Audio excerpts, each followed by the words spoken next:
बहुत से political parties है और उन पार्टीज की भी जो है जिला कार्यकारिणी होती है, उनकी भी एक डिस्ट्रिक्ट कमेटी होती है। लेकिन बहुत से पार्टी, तकरीबन सारे पार्टी ये बोलती है कि हमारे पार्टी में जो है इंटरनल डेमोक्रेसी है, मतलब अंदरूनी तौर पे जमहूरियत है। लेकिन असल में वहां हम देखते हैं किसी के खानदान की पॉलिटिकल पार्टी है, किसी शख्स की पॉलिटिकल पार्टी है, और उन पॉलिटिकल पार्टी के जो जिम्मेदार तय होते हैं वो किसी के रिश्तेदार होते हैं, किसी के दोस्त होते हैं, या कोई कॉन्ट्रैक्टर होता है जिसको बड़े तौर पे पार्टी फंड को दिया होता है। इस बुनियाद पे नेता चुने जाते हैं। लेकिन हम social Democratic Party of India, यहां पर मेरा दोस्त, मेरा रिश्तेदार या फिर मुझे कुछ फायदा पहुंचाने वाला, इस बुनियाद के ऊपर यहां पे पद नहीं मिलता है।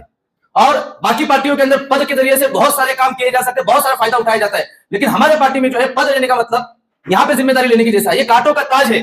जब यहाँ पे डिस्ट्रिक्ट प्रेसिडेंट चुना जाता है, डिस्ट्रिक्ट जनरल सेक्रेटरी चुना जाता है, आपकी ये डिस्ट्रिक्ट के अंदर की जिम्मेदारी है। अगर यहाँ पे कोई मजलूम अगर आपको आहे बहते अगर रोता है, उसके आंख में आंसू होते कि काश कोई मदद करने वाला होता, और उस वक्त में अगर हमारा कोई डिस्ट्रिक्ट प्रेसिडेंट है तो ये उसकी जिम्मेदारी है, उसकी पकड़ है उसकी।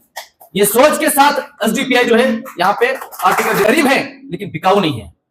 ये वो लोग हैं जो ठेला लगाएंगे लेकिन अपनी इज्जत आबरू के लिए, कौम मिल्लत के लिए, आवाम के लिए, समाज के लिए, इस देश के लिए जो है अपनी जान न्यौछावर करने की तड़प रखने वाले लोग एसडीपीआई के कैडर हैं।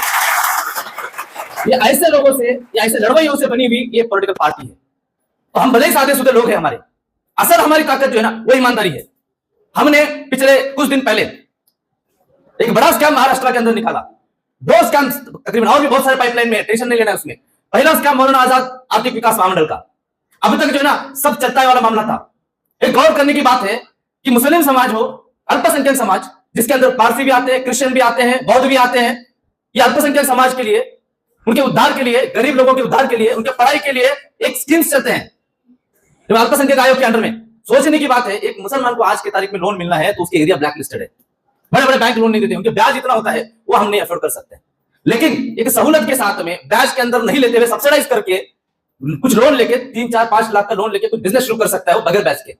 अपने बच्चों को जो हायर एजुकेशन है, पढ़ाना है, तो लाखों का डोनेशन है, वो पढ़ाना चाहते हैं अपने बच्चों को, अपने जैसा हालत उसकी नहीं बनाना चाहते। वो नहीं चाहता कि हमारे बच्चे ठहरे लगाए, लेकिन वो पढ़ाई के लिए भी जो स्कॉलरशिप स्कीम होते हैं वो अल्पसंख्यक महामंडल जो है ना वहां से मिलना चाहिए था। लेकिन मिला किसको? वो जो पार्टी के चमचेगिरी करते हैं, जो उनके नेता के लिए चाटुकारिता करते हैं, उन लोगों को, उनके घर वालों को, उनके पार्टी के नेताओं को, उनको फंड मिला और लोन तो दे दिया उन्होंने, लेकिन पैसे की वापसी नहीं है। आप महामंडल के अंदर 15 लोग हैं, 15 लोगों में से हैरत करने वाली बात है सिर्फ 9 लोगों का गैजेट निकला हुआ है, ऑफिशियली गवर्नमेंट डिक्लेयर्ड। बाकी के कहां से लाए कोई आता पता नहीं। हमने 2 लोगों का एक जीआर भी निकाला कि जब इलेक्शन डिक्लेयर होता है उसके बाद में जो है ये लोग 2 लोगों का अपॉइंटमेंट करते हैं, जो कि कानूनन गलत है। वो जीआर रद्द हो चुके, उसके बावजूद ये वहां पे ठिया मार के बैठे हुए हैं। तो इतना घपला उसके अंदर है कि उसमें से आम अल्पसंख्यक को कोई नहीं मिलता है। उस वक्त में हमको बोला गया कि ये लोग चंद दिन उड़िया मारेंगे और ये हो जाएंगे। उन्होंने अब तक जो है ना ईमानदारी देखी नहीं थी, सियासी ईमानदारी नहीं देखी थी। मैं बोलना चाहता हूं इसके आगे महाराष्ट्र में अगर अल्पसंख्यकों के साथ खास करके और दलित, आदिवासी, पिछड़े वर्गों के ताल्लुक से अगर खिलवाड़ करने की कोशिश की जाएगी ना, तो इन्होंने याद रखना चाहिए कि महाराष्ट्र में एसडीपीआई पैर जमा, हम लोग इनको तड़पा के अंदर भेजेंगे। इन्होंने सोचा एक साथ सब लाएंगे, नहीं, बहुत आना बाकी है, स्टेप बाय स्टेप आएगा, उनको भागने का मौका नहीं देंगे। और आपको वादा दिलाता हूं, अब तक भ्रष्ट लोग अंदर नहीं गए ना, मैं यहां बोलता हूं, आज भी कुर्सी में बैठे हुए आर्थिक विकास महामंडल के लोग, जिन लोगों ने ये किया है, चाहे वो एमडी हो या चेयरमैन हो और जो कंत्राटी अधिकारी है और जिला व्यवस्थापक, ये वर्ग क्रमांक 2 क्लास 2 का पोस्ट रहते हुए 450 रुपए के आदमी को बिठाया जो लाखों के लोन पास करता है, ये सबको जो करप्ट है इनको जेल भेजने का इंशाल्लाह काम हम लोग जरूर करेंगे। हम लोग घेरते हैं ना और चारों तरफ से घेरेंगे, छोड़ेंगे नहीं, क्योंकि हमको जो लाए हैं ना, हम जो आए हैं वो आवाम की पार्टी है। हमें अगर कोई चलाता है तो आवाम चलाती है, हम किसी बिजनेसमैन के बोलने पे नहीं चलते, या हमारा कोई चलाने वाला कोई दूसरा आदमी नहीं है, हमको चलाने वाली आम आवाम है। और मैं बोलना चाहता हूं अभी रिसेंटली जो मुल्क में हालात है, क्या तरीके से काम कर रहे हैं आप लोग।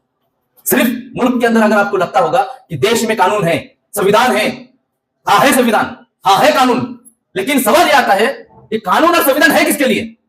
अगर कोई दलित न्याय मांगने जाता है तो क्या सच में इंसाफ मिलता है?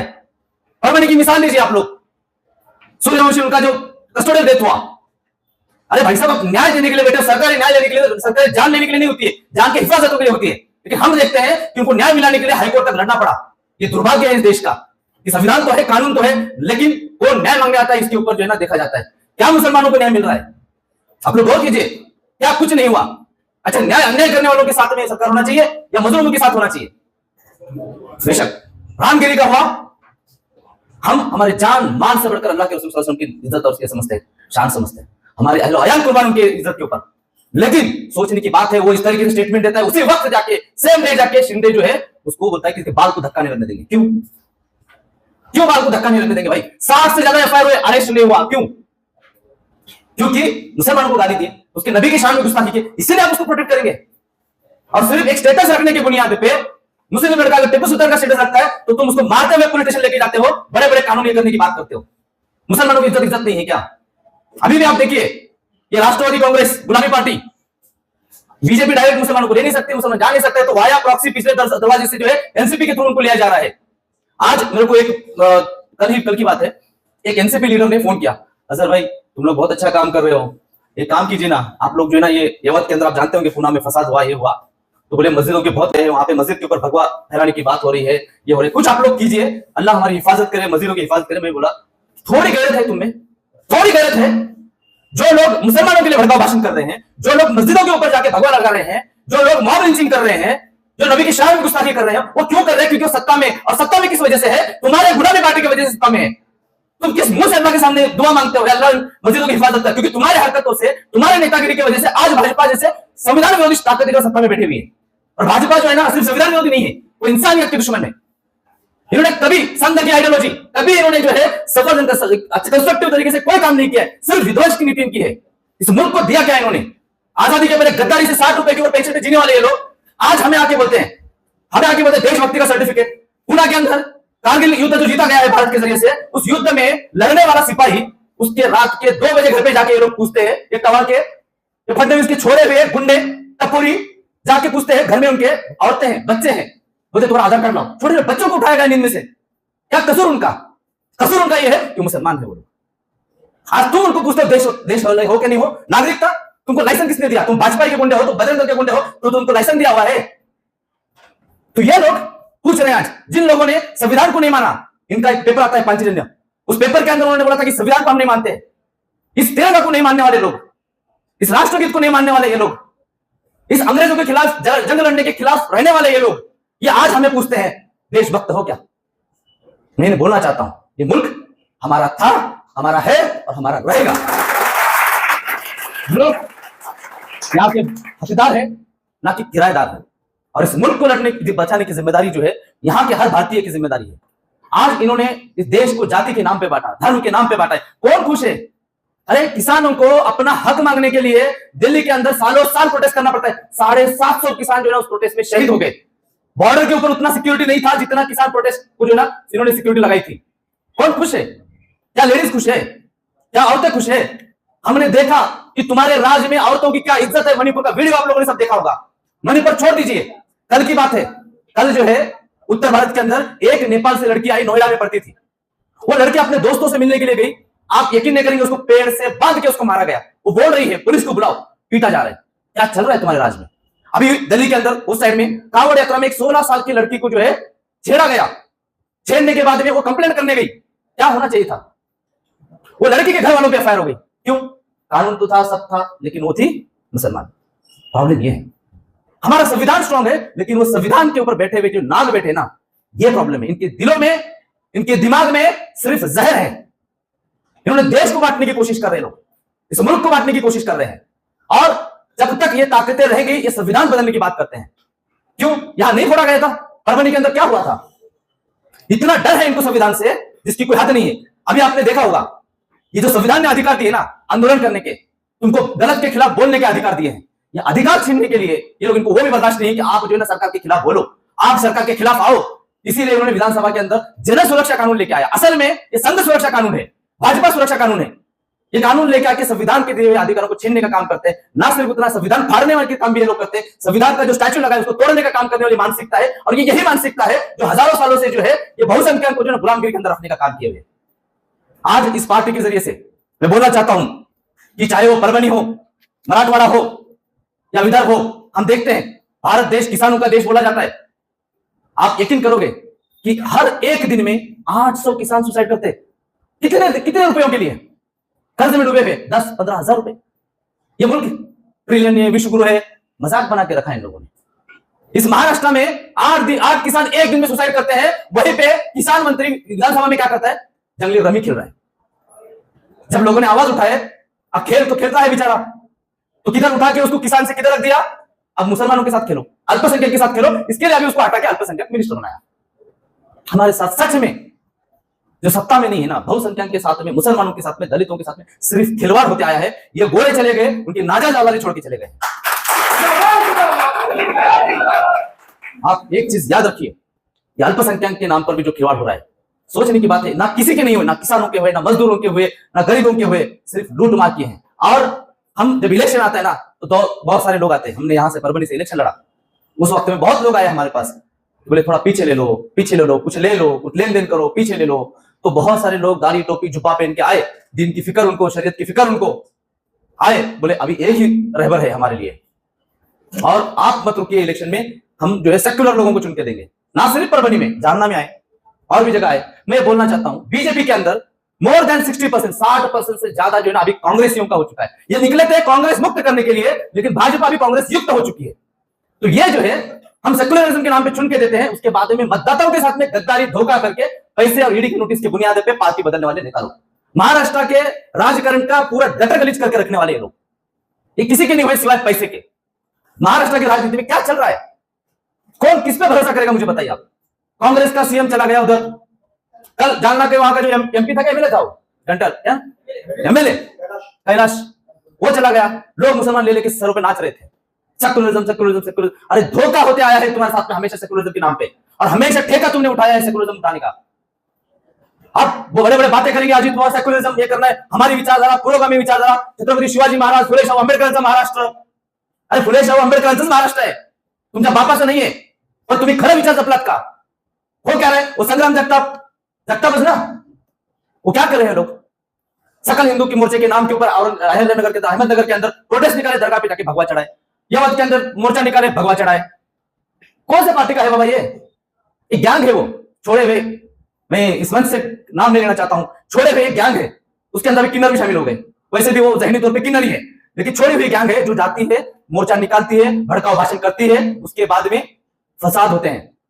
लेकिन गौर करने वाली बात है, ये जो सब कुछ जब हो रहा है ना, ये पहले भी हो रहा था। सुप्रीम कोर्ट ने इसके ऊपर ऑर्डर दी थी कि भड़काऊ भाषण करते हैं तुम कार्रवाई नहीं करते।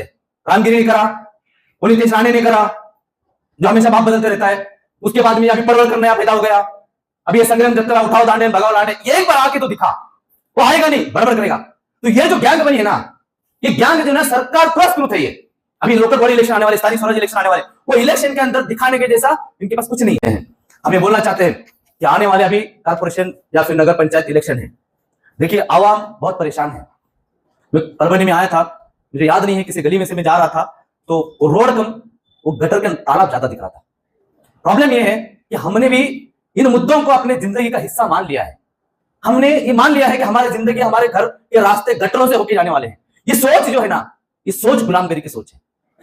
हमने मान लिया कि हमारी जिंदगी का हिस्सा है। हम उतना ही टैक्स देते हैं जितना मुंबई वाला देता है, हम उतना ही टैक्स देते हैं जितना पुणे वाला देता है, हम उतना ही टैक्स देता है जो पॉश एरिया में दिया जाता है। लेकिन आपकी जिंदगी गटरों में क्यों है? क्योंकि हम नहीं सोचते हैं, हम बदलाव नहीं चाहते हैं। हमें आदत लग चुकी है भीख मांगने की। साहेब कराना, साहेब जाना, साहेब बंद कर दो ये सब कुछ। आपको बोलना सीखना पड़ेगा, आपको बोलना सीखना पड़ेगा गलत के गलत खिलाफ। एक बात याद रखिए, मैं बार बार कहता हूं, आपको बोलना होगा, क्योंकि सिर्फ मुर्दे नहीं बोलते हैं। अगर आप जिंदा है तो आपको बोलना होगा गलत के खिलाफ। और आपको जाकर हमने नया आगाज लेके आ रहे हैं, इसीलिए बोला ना, एसडीपीआई सिर्फ यहाँ पे इलेक्शन, एमएलए, एमपी, नगर सेवक जीतने के लिए नहीं आई है। हम आपको आपके हुकूकों के लिए लड़ना सिखाने के लिए आए हुए।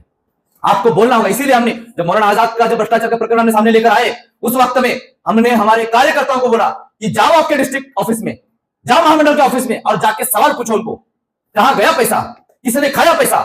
ये सवाल पूछने की मानसिकता इस नागरिकों के बीच में डेवलप करने की जरूरत है। और वो जो सोच है, वो जो तरीका कार है, वो एसडीपीआई लेके आई, और आवाम को ताकत देने का काम एसडीपीआई इंशाल्लाह करने वाली है। और मैं बोलता चलूं कि इस बीच में मुल्क में बहुत सारे इशू चल रहे हैं। वक्फ का इशू आया हुआ है, और महाराष्ट्र के अंदर भी हम देखते हैं कि वक्फ का जो है इस तरीके से बड़े बड़े घपले हो रहे हैं। आप लोगों ने शायद सुना होगा कि हम मुल्क के अंदर, और मेरे ख्याल से परभनी के अंदर भी मुस्लिम पर्सनल बोर्ड का प्रोग्राम हुआ ना। आवाम कितनी थी? 100-200 थी क्या? हजारों से थी। हम लड़ रहे हैं इस तानाशाह सरकार से, हम लड़ रहे हैं इस नॉन बायोलॉजिकल पीएम से, हम लड़ रहे हैं इन ताकतों से जो काले कानून लेके आ रहे हैं। बड़े बड़े सभाएं ले रहे हैं, वक्फ को बचाने की बात कर रहे हैं, इस काले कानून को वापस लेने की बात चल रही है, लेकिन जब वहीं पे महाराष्ट्र के अंदर जब वक्फ को लूटा जा रहा है, अल्लाह की जमीनों को लूटा जा रहा है, आप क्या कर रहे हो? इतने गलत तरीके से दूसरों की जरूरत ही नहीं है, हमें अपनों ने लूटा है। या अभी जो बैठे हुए वक्फ बोर्ड के अंदर जो चेयरमैन है, अध्यक्ष है, पूरा नाम लिया तो बेचारे को बुरा लगता है, इसलिए हाफ नाम लेता हूं, क्योंकि पिछले टाइम पे जब मैंने नाम लिया अध्यक्ष का भीड़ में जाके ये भ्रष्ट अधिकारी, तो बेचारा प्रेस कॉन्फ्रेंस लेके वो अध्यक्ष ने बोला मेरे अब्बा का नाम लिए, बोले तो काले काम करा क्यों बाबा, नाम रोशन होने जैसा कर कुछ, तूने करा काम ऐसे। वो समीर नवीलाल काजी जो अध्यक्ष है, इसने और इसका दूसरा जो सेक्रेटरी सीईओ है वक्फ का जुनैद सैयद, ये लोगों ने मिलकर जो है 1250 करोड़ 1200 करोड़ इतनी जमीन 9.5 करोड़ में बेचने के लिए परमिशन दे दे। सोचो थोड़ा सा, 1 करोड़ 1000 110 वाले हम लोग हजारों में गिनती करने वाले, और हमारी जो जमीनें हैं 1 इंच जमीन के लिए भाई भाई का कत्ल करता है। इस अल्लाह की जमीन जो वक्फ बोल के दिया जाता है, वो जमीन ये लोग बेच के खा रहे हैं लोग, कोई पूछने वाला नहीं है, सबको मालूम है। मैं आपको बोलना चाहता हूं, अब तक क्या हुआ ना वो नहीं मालूम, लेकिन हमारी हयाती जब तक है, एसडीपीआई जब तक है ना, तब तक जो है ना हम इनको छोड़ेंगे नहीं, इनके कंटिन्यूअसली पीछे रहेंगे इंशाल्लाह। और ये जो भ्रष्टाचार हो रहा है ना, आप लोगों को क्या लगता है ऐसे होता है क्या? यही अध्यक्ष और सेक्रेटरी, अभी मैं यहां बोलना नहीं चाहता हूं, हनी ट्रैप इसके अंदर हुआ है, मैं दावे के साथ बोलता हूं, ये जो वक्फ के अंदर जो भ्रष्टाचार चल रहा है ना, ये पूरा हनी ट्रैप का केस है, उसमें वक्फ के अधिकारियों के वीडियोस बनाए गए हैं और उन पर पैसे डाल के बहुत सारे काम काले काम किए जा रहे हैं, और ये हनी ट्रैप और भी जगह पे हुए हैं। ये वक्फ के भ्रष्टाचारों के अंदर बहुत बड़ा रोल है। आने वाले कुछ दिनों के अंदर जो ना हम इसको एक्सपोज करेंगे, है हमारे पास भी, लेकिन हम किसी की प्राइवेसी उछालना नहीं चाहते, इसके लिए खामोश है। इस खामोश है का मतलब तुम ये बिल्कुल मत समझना कि हम चुप बैठने वाले, ये करने वाले, हम तैयारी कर रहे हैं और बड़ी तैयारी कर रहे हैं इंशाल्लाह। चाहे वो वक्फ का इशू हो मौलाना आजाद का, या फिर और भी दीगर भ्रष्टाचार की जो चीजें हो रही है, एक एक हम लोग हुआ। उसके बाद में अभी कल की बात है, कल देवेंद्र फडणवीस साहब को पता नहीं नींद में से उठते कुछ भी फैसला लेते हैं आजकल मोदी जी की जैसा, उन्होंने ये बोला कल का जीआर है गवर्नमेंट का कि बोले हर स्कूल में, स्कूल मतलब आजकल मदरसे भी स्कूल दिखाने लगे ना, उसमें भी आपको डेट है मुझे याद नहीं इसी महीने का, आपको पसायदान बोलना होगा। संस्कृत के श्लोक है, वो कंपल्सरी बोलना है आपको, कौन मना करेगा? वक्फ का भ्रष्टाचार हुआ, ये तुतारी चुप, मॉब लिंचिंग हुआ चुप, रामगिरी का होगा चुप, मस्जिदों के ऊपर भगवा लगा चुप, तो तुम बोलने वाले कब है? तुम्हारी तुतारी बजाओगे कब? ये तुतारी कम मुतारी ज्यादा है, तो ये पार्टी आपके लिए कुछ नहीं कर सकती है। इनसे उम्मीद नहीं है, मुसलमान इनसे हार चुके हैं। इतने लाचार, हमारी सबसे बड़ी अगर प्रॉब्लम होगी ना, हमारी लाचार राजनीतिक प्रतिनिधित्व हमारा सबसे बड़ा प्रॉब्लम है। इसको सुधारो, इसको चेंज करो, एक नई ताकत बनाओ, क्योंकि मजलूम सिर्फ आप नहीं है, मजलूम आपसे ज्यादा दलित भी है, आपसे ज्यादा आदिवासी भी मजलूम है, लेकिन आवाज नहीं बन रही है। मनुवाद चाहता है कि आप बिखरे रहो। इस महाराष्ट्र के अंदर एक मनुवादी सोच जो है ना, बीच में मालेगांव ब्लास्ट का इशू आया, क्या हुआ मालेगांव ब्लास्ट में? कौन थे वो ताकतें मालूम है आप लोगों को? आपको क्या लगता है चंद लोगों ने ब्लास्ट किया हो गया, ऐसा था क्या?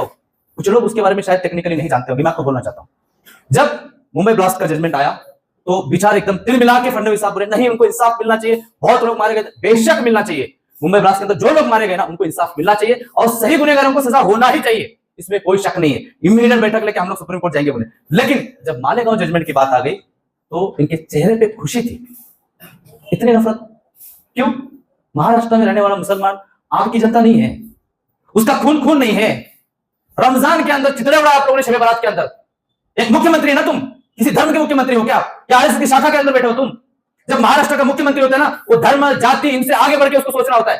लेकिन क्या बोला उन्होंने? उन्होंने ये नहीं बोला जो मजलूम जो मारे गए हैं उनको इंसाफ दिलाने के लिए हम कोशिश करेंगे, सही इन्वेस्टिगेशन नहीं उसको स्ट्रॉन्ग करेंगे, हम चैलेंज करेंगे। एक लफ्ज नहीं निकला उनका, खामोश बैठ के वो बोलते रहे कि हाँ अभी जो है ना धर्म, हिंदू धर्म या फिर भगवा जो है आतंकवाद नहीं होता है। कितने दिखाओ मैंने आपको, हाँ ये सही बात है, हिंदू आतंकवादी नहीं होता है, 101% सही बात है, हिंदू आतंकवादी नहीं होता है। लेकिन हाँ ये 101% सही बात है, संघीय आतंकवादी जरूर होता है, क्योंकि तकरीबन 17 ऐसे केसेस है, 17 ऐसे केसेस है जिसके अंदर सिर्फ आरोप नहीं है, 17 ऐसे केसेस जिसके चार्जशीट के अंदर इन लोगों के नाम आए हुए हैं। 17 ब्लास्ट है।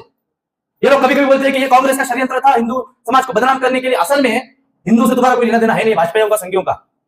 पहली चीज तो ये लोग बोलते हैं कि कांग्रेस की गवर्नमेंट ने इसलिए हमारे लोगों पे इल्जाम लगाया। भाई साहब 2018 में जब यही देवेंद्र फडणवीस जब सत्ता में थे, मुख्यमंत्री थे, पालघर के अंदर सनातन के बंदे के पास 8 गावठी बॉम्ब मिले, 8 और कई सारी विस्फोटक सामग्री। वहीं पे पनवेल के अंदर थिएटर के अंदर बम ब्लास्ट करने वाले कौन थे? पूर्णा, जालना और कौन? परभनी में क्या? परभनी कौन थे? ये सिर्फ यहां तक नहीं है, आपको शायद याद होगा यशवंत शिंदे जो संघ का प्रचारक था, उसने वीडियो भी और नागपुर के केस के अंदर एफिडेविट दिया कि इलेक्शन में जीतने के लिए आरएसएस ने पूरे मुल्क में ब्लास्ट करने की तैयारी की थी। ये कब स्टेटमेंट दिया? पिछले साल दिया, बराबर। अब देखो ये 2000 के इलेक्शन के टाइम का। अब ये लोग जहां नहीं जीतते ना वहां ये स्ट्रेटेजी करते। अभी केरला में लोकसभा इलेक्शन हुआ, अभी रिसेंटली मोदी जी जो आए हैं, इलेक्शन हुआ ना, केरला में इनको घास नहीं डालते क्योंकि पढ़े लिखे लोग है ना, थोड़ी गाय पत्ता है जो आए अंधभक्त के डाल दिए। तो केरला में इन्होंने क्या किया मालूम? इलेक्शन जीतने के लिए इन्होंने तकरीबन 750 किलो बम बनाने का पूरा स्फोटक रखा। कितना? 750 किलो। किसके घर पे मिला? आरएसएस के नेता के घर पे मिला। ये कौन थे फिर? मैं बोलता हूं ना, ये हिंदू नहीं है, ये संघी है। हिंदू दहशतवादी नहीं होता है, लेकिन संघी जरूर होता है। आपको कितने अजूबे मालूम है दुनिया में? कितने अजूबे है दुनिया में? 7। अगर कोई संघी आपको अगर देशभक्त मिलेगा ना, तो हम लोग उसको 8वां अजूबा मानेंगे, क्योंकि ये कभी देशभक्त हो ही नहीं सकते हैं। ये इतने गिरे हुए लोग हैं। तो ये पूरे मुल्क में जो सियासत चल रही है, इस मुल्क को अगर बचाना है, इस देश को बचाना इसलिए जरूरी है क्योंकि हमारे बाप दादाओं ने जो ना जान पे खेल के कुर्बानी दी है, इसमें कोई शक नहीं। अरे तुम लोग जुम्मा 8 दिन बाद जेल में भेज दिया तो तुम माफीनामे भेज रहे थे, और माफीनामा भी रह के भी तुम स्वतंत्र भी अपने को कहलाते हो। कितना दिन एक इंसान जेल में रह सकता है, सोच सकते हो? सर सैयद अहमद खान, जिनको दूसरा गांधी बोला जाता है, उनकी उम्र 90 साल, 60 साल उन्होंने जेल में निकाले थे। ये हमारी कुर्बानी है। तुम चंद दिनों के अंदर भीख मांगते हो, वो सोच आज हमें बता रहे हो। तो कहने का मकसद है, इस मुल्क को जो ना हमारे खून से हमने इसको सींचा हुआ है, और इस मुल्क को बचाने की जिम्मेदारी हर भारतीय नागरिक की है। ना सिर्फ मुल्क को, संविधान को बचाना है और मनुस्मृति को हटाना है। संविधान चेंज करने के 6 लोगों ने अब तक बड़े बड़े लोगों ने बोला हुआ है, और उसमें मोदी जी चुप है और बाकी लोग भी चुप है।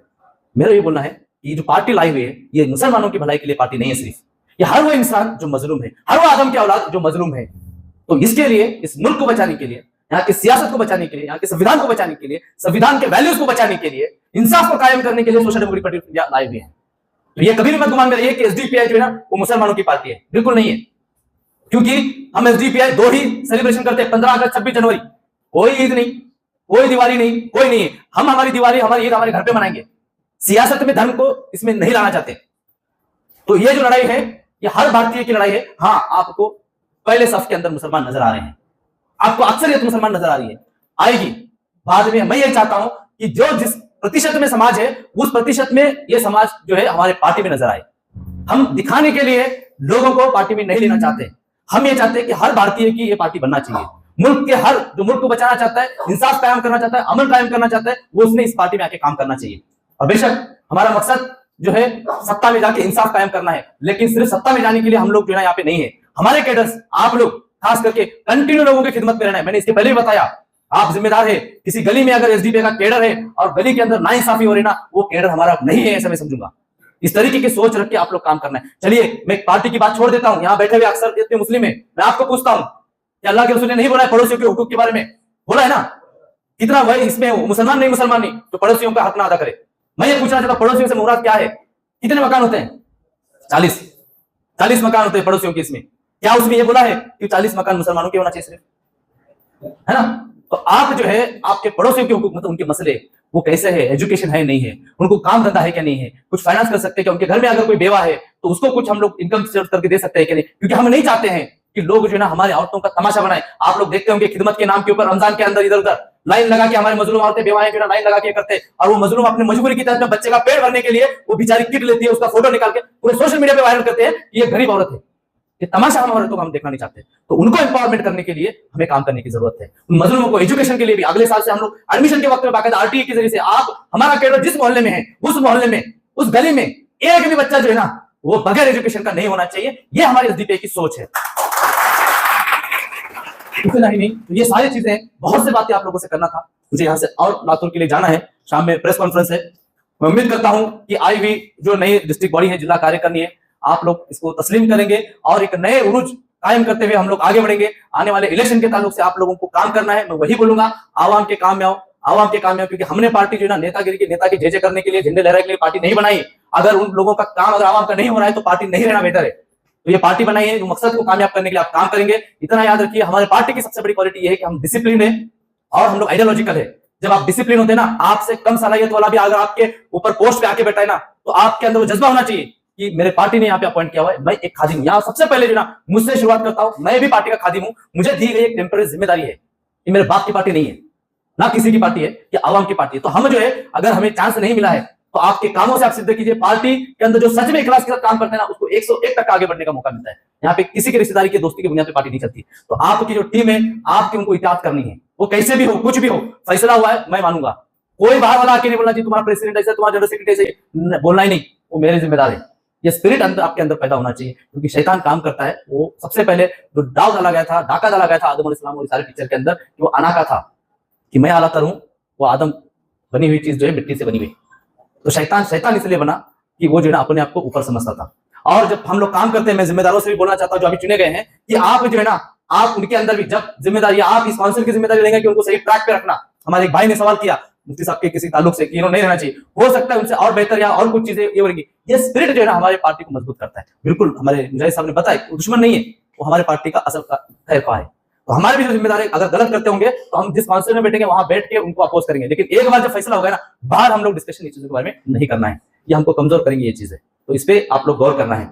दूसरा ये है कि पार्टी के अंदर भी जो जिम्मेदार रहेंगे उनको भी मैं बोलना चाहूंगा, अभी ऊपर गए हैं, कि अपने अंदर जो है मैं ही सही, ये एटीट्यूड जो है ना, ये एटीट्यूड कभी नहीं आना चाहिए। क्योंकि शैतान बना इसलिए क्योंकि उसके अंदर ये एटीट्यूड था। आप देखिए आदम अलैहिस्सलाम ने गलती की, उन्होंने माफी मांगी, शैतान ने माफी मांगा क्या? अपना रुजू किया क्या? नहीं बना। तो शैतान हुआ किस लिए? क्योंकि उसके अंदर वो चीज थी, अपने आप को उसने दुरुस्त नहीं किया। इंसान से गलती होती है, हम लोग कम पॉलिटिकल ये है, लेकिन इंशाल्लाह उम्मीद करते हैं कि जो भी टीम है अच्छे से काम करेंगी। बहुत चैलेंजेस है, आगे बहुत काम है आप लोगों को। शुक्रिया, बहुत बहुत जज़ाकल्लाहु खैरन।